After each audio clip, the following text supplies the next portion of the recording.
Halo, gue Paris. Selamat datang di video filsafat yang ketiga. Kali ini kita bakal membahas tentang dualisme. Jadi sebelumnya kita udah bahas materialisme, kemudian kita udah bahas tentang idealisme.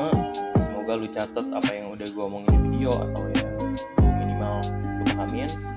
Dan kita masuk ke dualisme, itu adalah konsep yang ngebetonin adanya dua bagian atau mesti beda-beda dalam satu sistem satu hal. Itu bahasa yang aneh yang gue tulis di skrip. Jadi maksudnya dalam satu hal itu harus ada dua bagian. Jadi kita dengar dualisme ini diomongin di filsafat, di sosiologi juga ada, di psikologi, agama mungkin, ya, dan yang sejenis itu ilmu nggak pasti ya, atau ilmu IPS biasanya. Nah yang jarang orang sadari, dualisme juga bisa nongol di urusan yang lebih remeh-temeh, ya, lebih biasa dalam kehidupan sehari-hari. Oke, contoh yang gak banyak orang kenal soal dualisme bisa nyasar di dunia sosial masyarakat. Jadi dualisme di sosial bisa kelihatan dalam bentuk perbedaan antara kelompok-kelompok yang mungkin gak kelihatan jelas. Misalnya, ada dualisme yang muncul antara masyarakat perkotaan sama pedesaan. Misalnya orang perkotaan bilang, kita punya akses lebih enak ke sumber daya, pendidikan kita lebih enak, teknologi kita lebih enak, dan pekerjaan kita lebih modern. Terus orang desa bilang, kita hidupnya simple dan juga enak dan ya lebih tenang daripada di perkotaan. Pokoknya perkotaan dan pedesaan itu dualisme kan. Ya walaupun ada perbedaan antara jenis ekonomi dan ya harga-harga barang di dua tempat tersebut. Jadi itu dia inti itu dualisme. Terus ada juga dualisme yang bisa nongol di ranah agama dan spiritualitas.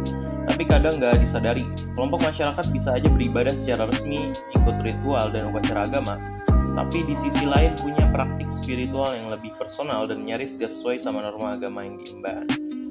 Contoh lainnya yang jarang disadari itu ada di dunia psikologi individu. Misalnya, lo bisa punya kepribadian ganda.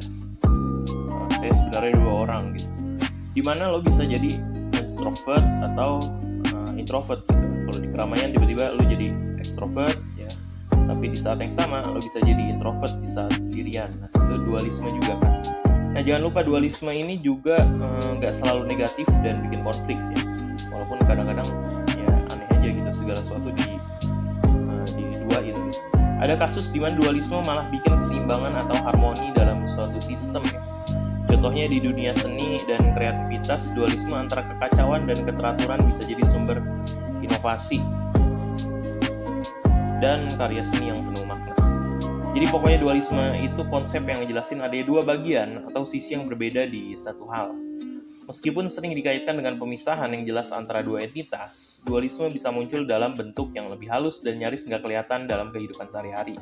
Contohnya kayak dualisme antara kota dan desa atau aspek spiritual individu ya. Dia punya sisi gelap gitu, misalnya dia sering beribadah tapi dia di belakang dia sering berbuat marah-marah ke orang. Jadi ada dua sisi di dalam spiritualnya.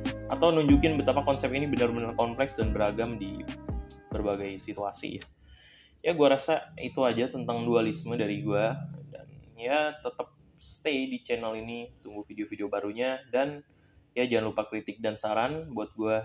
Sekian dari gue Paris, terima kasih.